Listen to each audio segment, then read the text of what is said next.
বিয়ানীবাজার উপজেলা পরিষদ নির্বাচনকে সামনে রেখে গণসংযোগ ও প্রচারণায় ব্যস্ত সময় পার করছেন আনারস প্রতীকের চেয়ারম্যান প্রার্থী মোহাম্মদ জামাল হোসেন।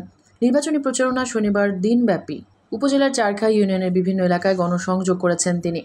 রাত 10টায় চারখাই বাজার চৌমুহনীতে নির্বাচনী পথসভায় শামসুল হকের সভাপতিত্বে ও যুবলীগ নেতা জুবের আহমদের সঞ্চালনায় অনুষ্ঠিত সভায় প্রধান অতিথির বক্তব্য রাখেন চেয়ারম্যান প্রার্থী জামাল হোসেন। বিয়ানীবাজারে টিএনটি রোডে ইবনে আল মতিন টাওয়ারে রেডি ফ্ল্যাট ভাড়া দেওয়া হচ্ছে। শীতাতপ নিয়ন্ত্রিত কক্ষ, attach bathroom, kitchen, dining, lift, CCTV, বিশাল পার্কিং ও ছাদ সহ থাকছে শিশুদের জন্য বিনোদনের ব্যবস্থা। অন্যান্যর মধ্যে বক্তব্য রাখেন মামুনুর রশিদ খান মামুন, বাহারুদ্দিন, শাহিদ আহমদ, তানিম আহমদ সহ আরও অনেকেই। ভাইস চেয়ারম্যান থাকাকালীন সময়ে আমি জনগণের অধিকার আদায় করতে পারিনি জানিয়ে চেয়ারম্যান প্রার্থী জামাল হোসেন বলেন, গত 5 বছর সব কিছু থেকে আমাকে বঞ্চিত রাখা হয়েছিল। জনগণের অধিকার আদায় করতে চেয়ারম্যান প্রার্থী হয়েছি। আমাকে আনারস প্রতীকে ভোট দিয়ে নির্বাচিত করবেন। আমি উপজেলা পরিষদের ভাইস চেয়ারম্যান হিসাবে আপনাদেরকে কিছুই দিতে পারি নাই। এই ইউনিয়নের কোথাও কোনো উন্নয়ন করতে পারি নাই। এই ইউনিয়নের মানুষকে আমি কিছু দিতে পারি নাই। এজন্য আমি আন্তরিকভাবে দুঃখ প্রকাশ করে আপনাদের কাছে আমি ক্ষমা চেয়ে নিচ্ছি। আল্লাহ ভালোবাসতে আমাকে ক্ষমা করে দিবেন।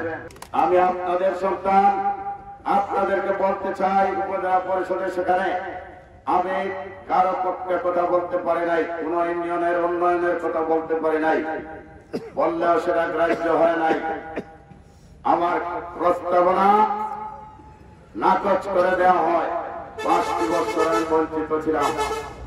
10টি ইউনিয়নের চেয়ারম্যান, 1টি পৌরসভার সাবেক এবং বর্তমান চেয়ারম্যান, 10টি ইউনিয়নের সাবেক বর্তমান চেয়ারম্যান সকলেই সাক্ষী আছে। সেখানে কি হয়েছিল, সেখানে কিভাবে বঞ্চিত হয়েছিলাম।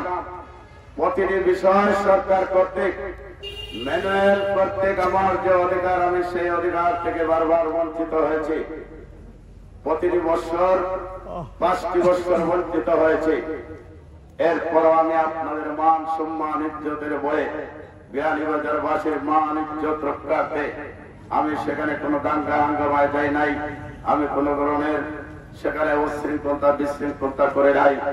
আমি মুসলমান হিসেবে ধৈর্য ধরেছি, সবর করেছি।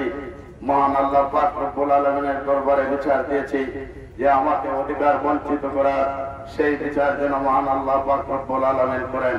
আগামী 29শে মে বিয়ানীবাজার উপজেলা পরিষদ নির্বাচন অনুষ্ঠিত হবে। প্রতিদ্বন্দ্বী 9 চেয়ারম্যান প্রার্থীর সাথে ভাইস চেয়ারম্যান ও মহিলা ভাইস চেয়ারম্যান পদে আরও 12 জন প্রতিদ্বন্দ্বিতা করছেন। মেহরুন বিনতে ফেরদৌস, এবিটিভি। সম্মানিত উপস্থিতি, এ পর্যায়ে